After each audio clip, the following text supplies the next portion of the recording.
Hello student, how are you? I hope all right all of you. So all of you stay at home, stay safe. Okay? So student, today I will explain you guys as the next topic of the first chapter reproduction in organism. Okay? Now come to the next topic is fragmentation.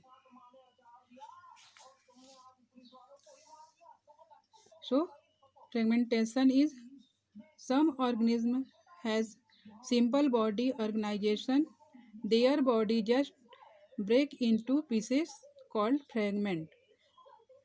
Each fragment grow into complete new individual.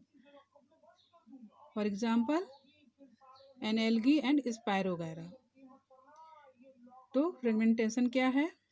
जब कोई organism दो में divide हो जाता है या दो में ब्रेक हो जाता है तो उसके पीसेस को फ्रेगमेंट कहते हैं एंड इस फ्रेगमेंट एक न्यू इंडिविजुअल को प्रोड्यूस करता है. इसको हम स्पायरोगायरा के थ्रू समझेंगे. So let's go see. एक कंप्लीट स्पायरोगायरा का डायग्राम है. From here spirogyra break into two fragment. Spirogyra जो है यहाँ टू पार्ट में ब्रेक होता है और ईच पार्ट को फ्रेगमेंट कहते हैं. यहाँ पर देखिए इस पार्ट दोनों साइड से ग्रो कर रहा है या डेवलप करेगा और एक न्यू इंडिविजुअल को प्रोड्यूस करेगा. ये जो डॉट से शो किया गया है यहाँ से ये स्पायरोगायरा जो है ग्रो करके एक न्यू ऑर्गेनिज्म को प्रोड्यूस करेगा और ये वाला इधर से ये. ओके एंड नेक्स्ट देखिए डायग्राम में each fragment develop into new individual Spirogyra. each fragment develop होकर एक न्यू इंडिविजुअल स्पायरोगायरा को प्रोड्यूस किया है. जस्ट इसके पहले वाले टॉपिक में हमने बाइनरी फ्यूजन पढ़ा था. बाइनरी फ्यूजन में डिवाइड ऑर्गेनिज्म को डिवाइड होने के बाद डेवलप नहीं होना पड़ता है या डेवलप करने की आवश्यकता नहीं पड़ती है. बट फ्रेगमेंटेशन में इस फ्रेगमेंट को ग्रो करना पड़ता है क्योंकि फ्रेगमेंटेशन में जो फ्रेगमेंट होता है वह डिवाइड होने या ब्रेक होने से पहले कंप्लीटली डेवलप नहीं होता है. जस्ट इसके अपोजिट बाइनरी फ्यूजन में कोई भी ऑर्गेनिज्म जब डिवाइड होता है तो डिवाइड होने से पहले ही वह क्या होता है कंप्लीटली डेवलप होता है.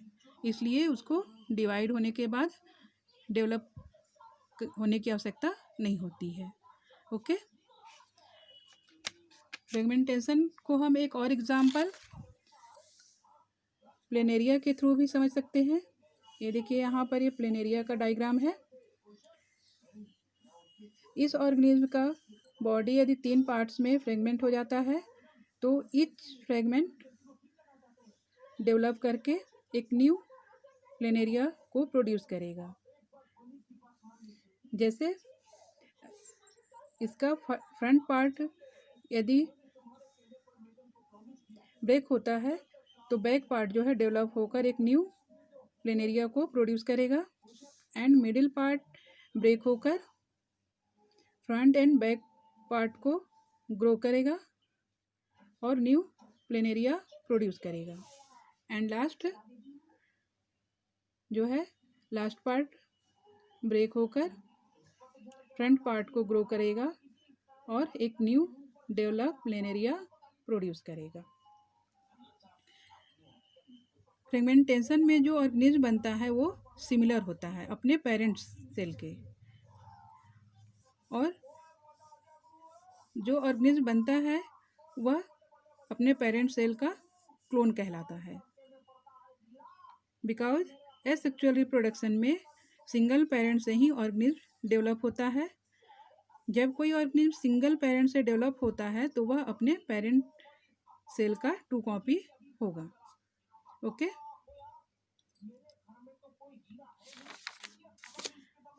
तो नेक्स्ट टॉपिक है हमारा regeneration. What is regeneration?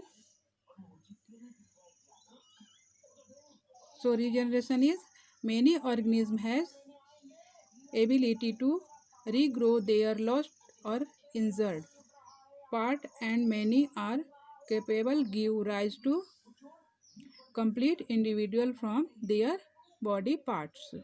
That means कोई ऑर्गेनिज्म जिसके अंदर एबिलिटी होती है अपने लॉस्ट या इंजर्ड बॉडी पार्ट को फिर से ग्रो करने की या डेवलप करने की, तो वह एक कंप्लीट ऑर्गेनिज्म को जनरेट करता है। This process called is regeneration. मतलब कोई भी ऑर्गेनिज्म में जिसमें यह कैपेबिलिटी होती है कि वह अपने लॉस्ट या इंजर्ड बॉडी पार्ट को फिर से ग्रो कर एक न्यू ऑर्गेनिज्म को प्रोड्यूस कर सकता है, तो this process called is regeneration. इस प्रोसेस को हम स्टार फिश के थ्रू समझ सकते हैं। ये स्टार फिश का डायग्राम है, देखिए यहाँ पर। यदि एक कंप्लीटली स्टार फिश का आर्म इंजर्ड या लॉस्ट हो जाता है तो ये इंजर्ड पार्ट यहाँ पर देखिए डेवलप होकर एक न्यू कंप्लीट स्टार फिश को प्रोड्यूस करता है। रीजनरेशन को हम हाइड्रा के थ्रू भी समझ सकते हैं। यहाँ पर देखिए हाइड्रा का डायग्राम है। यह एक एडल्ट हाइड्रा है और इसका जो बॉडी है वह 2 पार्ट में डेवलप हो गया है यहाँ पर। ओके, हाइड्रा एक मल्टी सेलुलर ऑर्गेनिज्म होता है। इस बॉडी पार्ट एक न्यू इंडिविजुअल को प्रोड्यूस कर सकता है। हाइड्रा का भी जो बॉडी पार्ट ब्रेक होता है उसका ईच बॉडी पार्ट एक न्यू इंडिविजुअल को प्रोड्यूस कर सकता है। बेसिकली हाइड्रा जो है अपने लॉस्ट पार्ट को डेवलप करता है। अगर हम इस डायग्राम को कंसीडर करें तो डाउन साइड का पार्ट डेवलप करता है और ये अपर साइड का, देखिए यहाँ पर जो है, यदि हम इस डायग्राम को देखते हैं यहाँ पर या कंसीडर करते हैं तो अपर साइड का जो पार्ट है ये डाउन साइड के पार्ट को डेवलप करेगा एंड डाउन साइड का जो पार्ट है वो अपर साइड के पार्ट को डेवलप करेगा। एंड नेक्स्ट स्टेप में देखिए यहाँ पर दोनों पार्ट जो है डेवलप करके एक न्यू इंडिविजुअल हाइड्रा को प्रोड्यूस किया है। Okay,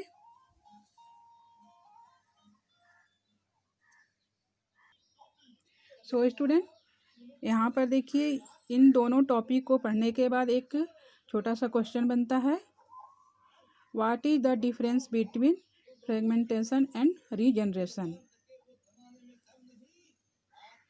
then in fragmentation an organism breaks into fragments and each fragment develop into new organism, whereas in regeneration organism may or may not develop into new individual. Okay,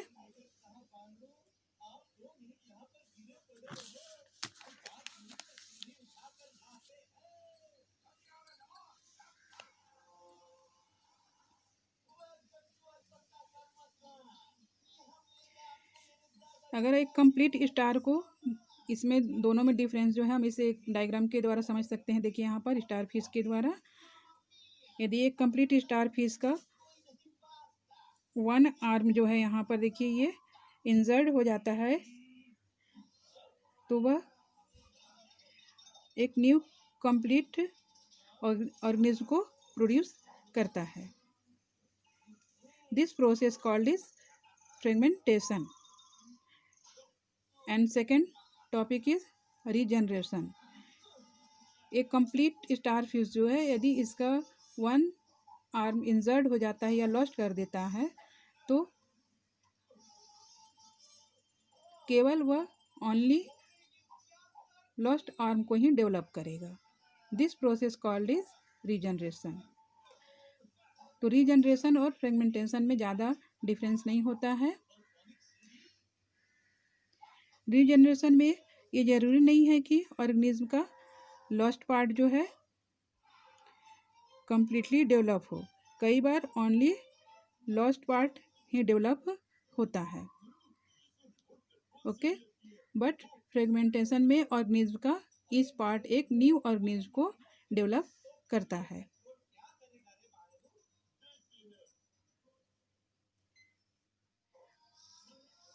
okay student,